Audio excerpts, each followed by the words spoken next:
Jean chapitre 1er verset 22. Ils lui dirent alors « Qui es-tu » afin que nous donnions une réponse à ceux qui nous ont envoyés. Que dis-tu de toi-même ? Nous avons ici la suite de l'interrogatoire mené par une délégation qui a été envoyée pour enquêter sur Jean-Baptiste et qui a commencé en fait au verset 19, et nous en avons parlé dans l'épisode précédent.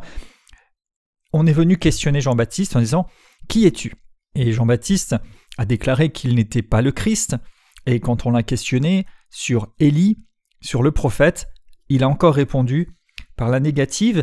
Et donc ici, les interrogateurs lui disent « Mais qui es-tu alors pour qu'on réponde à ceux qui nous ont envoyés ? Qu'est-ce que tu dis de toi-même » Et on voit ici, quelque part, qu'ils sont venus, pas forcément par curiosité ou intérêt personnel, certainement pas pour se faire baptiser par Jean-Baptiste, et probablement même pas pour croire. En fait, ils devaient juste mener l'enquête et ils s'inquiétaient de ne rien avoir à répondre à ceux qui les avaient envoyés.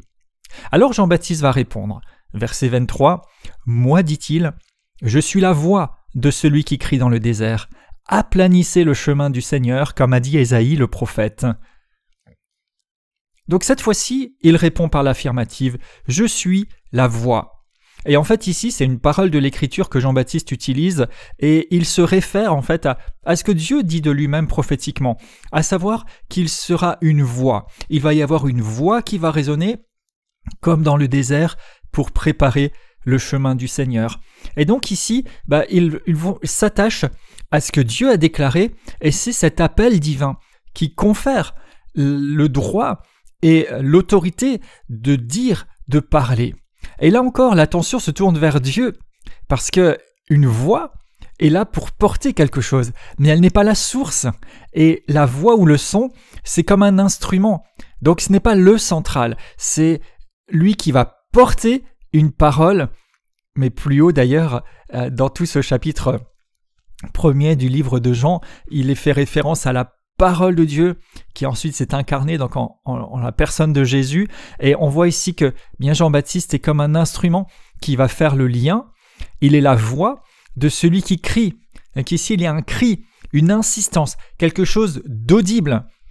Dans le désert, eh bien ce désert c'est à la fois un lieu, un temps de transition. Après être sorti d'Égypte dans l'Ancien Testament, le peuple qui avait été libéré hors de l'esclavage eh bien, a dû passer par un désert avant d'entrer dans un lieu nouveau. Et à cette période-là, aussi, lorsque Jean-Baptiste a paru, eh bien, c'était une période de sécheresse spirituelle. Il n'y avait pas de prophétie, il y avait peu de serviteurs de l'Éternel, et le peuple était en fait éloigné de Dieu, dans un désert spirituel. Et là, Jean-Baptiste est envoyé pour déclarer, pour appeler. Et quel est ce cri ?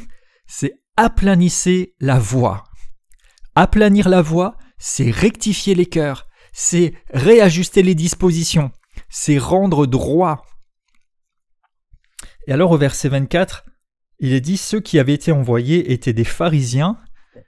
Ils leur posèrent encore cette question « Pourquoi donc baptises-tu si tu n'es pas le Christ, ni Élie, ni le prophète ?»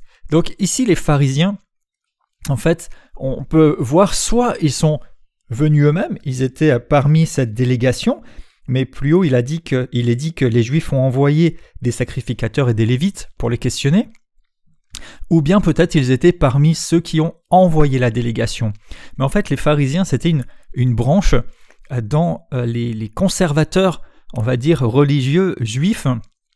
Et eux, ils maintenaient vraiment un respect de la loi et une application stricte parmi les Juifs. Et en fait, ils s'attachaient aux traditions et ils donnaient valeur de loi à leurs propres préceptes. Et ils voulaient d'ailleurs que ceux qui les suivaient aient des œuvres et fassent des œuvres que eux-mêmes ne faisaient pas ou n'étaient pas capables de produire. Et ils aimaient aussi analyser ou faire face aux nouvelles situations et chercher à les creuser. En tout cas, ils étaient donc parmi les autorités ou les références religieuses à ce moment-là. Et d'ailleurs, au fil de l'Évangile, Jésus va régulièrement s'adresser à eux et souvent en des termes durs pour les interpeller et en indiquant de se préserver de ce qu'il appellera le levain des pharisiens. Mais en tout cas, pour revenir à notre propos, donc ici, il y a une délégation, il y a des personnes qui viennent voir Jean-Baptiste pour mener l'enquête et eux en fait cherchaient à savoir qui était Jean. Et ce qui peut ressortir de toutes ces réponses que fait Jean, en fait c'est qu'il leur répond différemment. Il leur fait plutôt savoir pourquoi il est là. Et il tourne là encore l'attention. Il veut leur faire connaître Jésus. Et dans les versets suivants, ce sera encore plus clair et évident. Mais eux voulaient interroger qui est ce Jean-Baptiste ? Est-ce qu'il est peut-être le Messie ? Est-ce qu'il est peut-être le prophète ? Est-ce qu'il est peut-être Élie ? Et puisque tout cela n'était pas satisfait, ils disent « Mais enfin, tu es qui ?» Et là, Jean-Baptiste va répondre « Je suis la voix qui crie dans le désert, aplanissez le chemin. » Et donc on voit bien qu'il n'est pas lui-même la source, que ce n'est pas lui le centre d'attention, mais qu'il veut les attirer, les amener vers autre chose. Il parle de son rôle. Et en tant qu'enfant et serviteur de Dieu, eh bien nous sommes aussi une voix, ou bien un véhicule, ou bien un relais.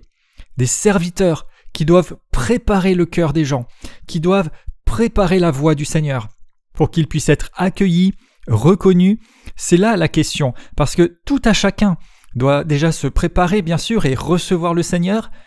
Une fois dans cette rencontre totalement transformatrice qui amène au salut et à la nouvelle naissance, mais aussi l'accueillir dans son action quotidienne dans nos vies et en vue de son prochain retour qui est notre bienheureuse espérance, mais aussi être ces voix qui proclament le Christ, sa venue pour ces personnes, ce monde qui se perd, peut-être des cœurs qui sont comme endurcis, comme secs, comme dans un désert, afin qu'ils puissent entendre le message et qu'ils puissent tourner leur regard et leur attention vers celui qui en est la source et l'objet.